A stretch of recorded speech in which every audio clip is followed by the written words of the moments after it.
Welcome back to Agent Change. We are getting into my wheelhouse, client relationships and relationships in general, helping modern agents manage these from social media to in real life, belly to belly. And this is the meat and the bones of where we need to be focusing our attention with that growth mindset, what we're doing, how are we maintaining these relationships, both past and building new relationships will absolutely crush and help your business skyrocket. If you don't know, my name is Jeremy Kane, founder of the Real Estate Agent Playbook YouTube channel, also a top producing agent at eXp Realty.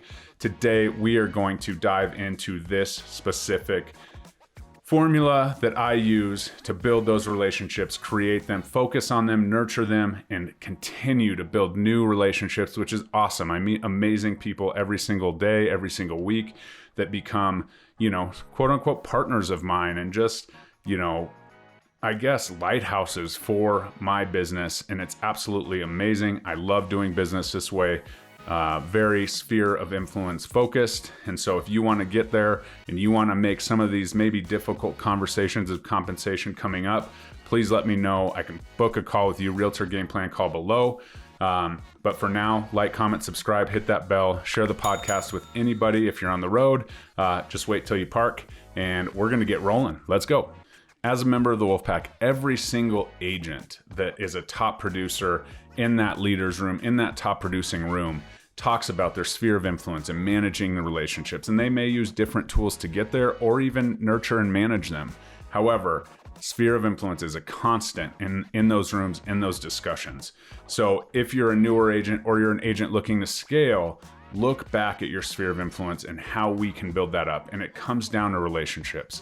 Right? The better you are, the more authentic you are, and the more, outgoing you are thinking wise, you can build these relationships into a cornerstone of your real estate business, whether it's repeat clients or new clients or industry partners. And it all comes down to the trust and rapport you build. And the more authentic and the more, givers gain you approach these relationships and these conversations with, the better they will turn out. Right? We can't go into relationships seeing dollar signs, seeing, what's this going to do for me, which I'm going to be honest, a lot of real estate agents have that mindset, right? When it comes to marketing, when it comes to pouring into their business, for some reason, it's like, what am I going to put in? How many leads? How many conversations? We talk about that all the time, right? Success rate and conversion rates and all the things. Certainly an important part of business when you're talking about your business plan and strategizing. But when we throw all that out, we have the plan. We have to get better every single day at building relationships. And there's no, right answer. It is what it is. Manage these relationships, manage them appropriately, and you will absolutely be rewarded with repeat client and referral business that will absolutely blow your mind, right? You get into this 3, 4, 5 years, get out of that 2-year agent room where you're, beating the statistics, and you're able to manage these relationships. This is a pillar of business that can be on repeat, right? I have a great part of my course that's coming out May 1. Definitely put Foundations course in the comments if you want to be on the leading edge of that.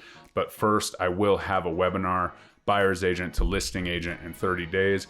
This will be heavily focused on how you maintain, how you create, and how you build your relationships. And so I can't wait to share all of that with you, but we're going to focus on relationships right now.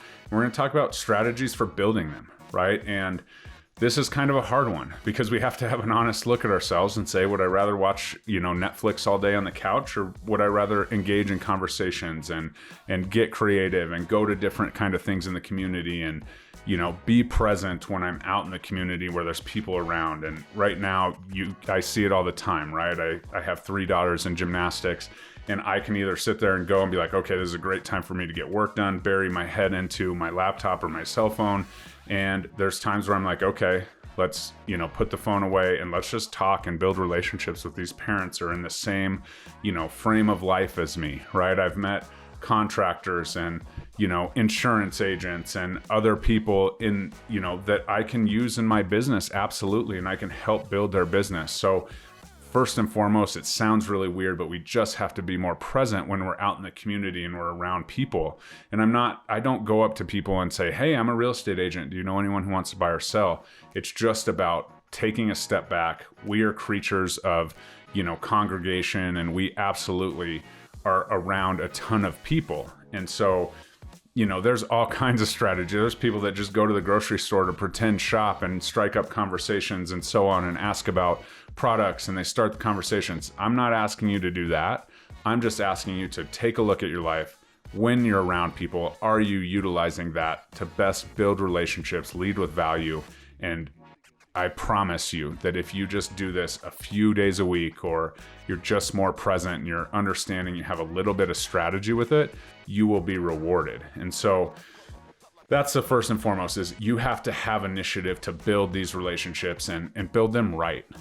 And that's the hardest part, because when we're new to real estate, we're like, okay, well, where's my next deal going to come from? If I do this and I go talk to 10 people, will I get a transaction? Throw it out the window, right? Just make the foundational changes in how you carry yourself in public and how you're a resource. If you can find a way where you can insert yourself into a conversation and say, hey, I got a guy or I got a gal for that. Or you can, somebody posts on Facebook, hey, I need, a hardwood person and this is a pinch, and you can, build that relationship. It will absolutely lead to further conversations and more engagement, because if you solve someone's problem without, talking about real estate or whatever, then that's the thing. And as a real estate agent, you can build a vendor list fairly easily. You can even do this when you're talking to people, right? Oh, you have an HVAC company? That's awesome. I'd love to refer you. Small business helping small business.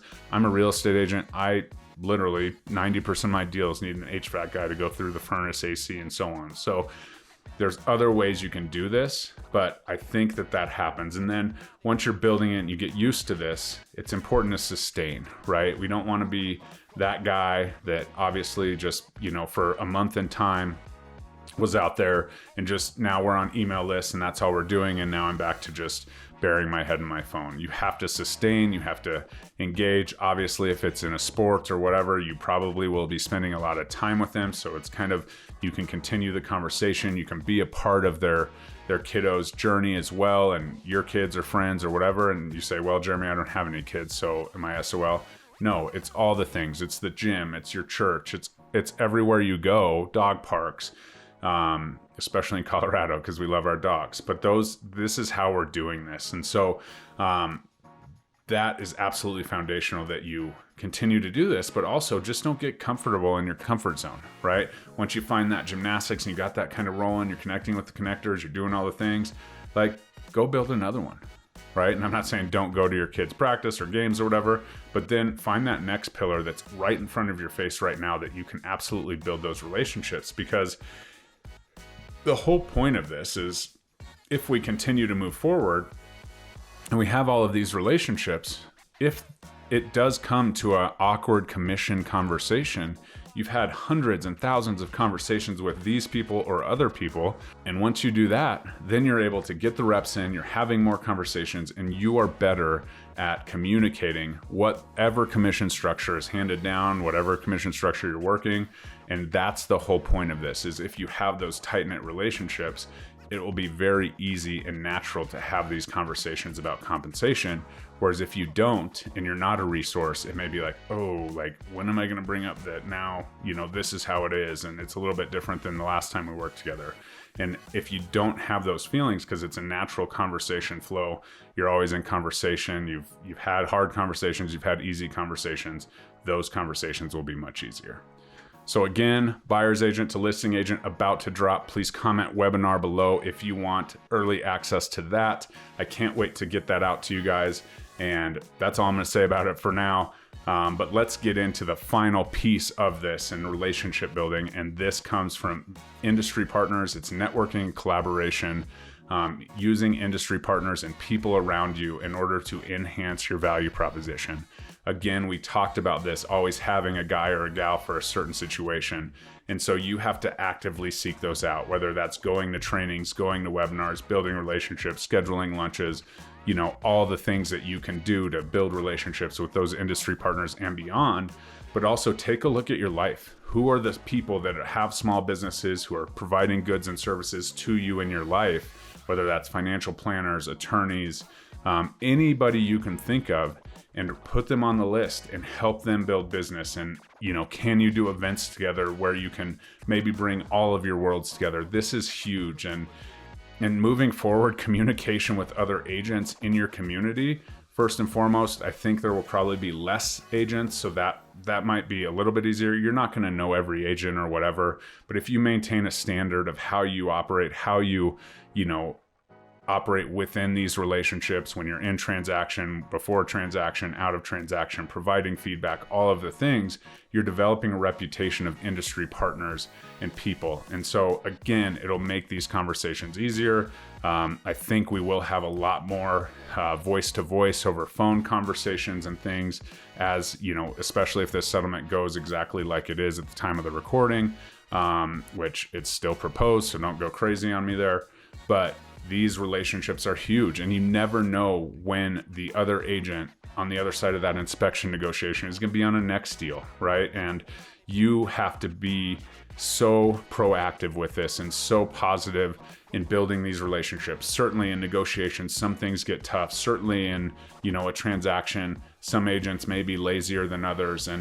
But the ultimate truth is, let's work together, let's build this up, let's build that standard higher, so that most of the time when there's another agent on the other side, they're like, oh, I'd love to work with you or me or whatever, right? So that's a part of this that we need to understand, that we're gonna have more, hey, can you do me a favor kind of conversations, as far as opening doors and doing this and doing that. And the better communicating we are, the better at networking with these industry professionals, that may be other agents or maybe, industry partners. And honestly, as agents, if we can partner together, that's absolutely the case. And I'm not talking about joining my downline at EXP or anything like that, but partnering in the best interest of both of our clients in order for buyers to buy the home they want and sellers to sell the home they're selling. I think this could go a long way. And so these relationships are across the board. So just have a more relationship-centric mindset. If you have questions about what I said, or I, skimmed over stuff, like I said, I'm super passionate about this, so I kind of went through it fast. I'm talking fast, but I would love to have that conversation. If you're interested in, any of these other agent change series, we still have a couple left, but we do have 7 or 8 already down.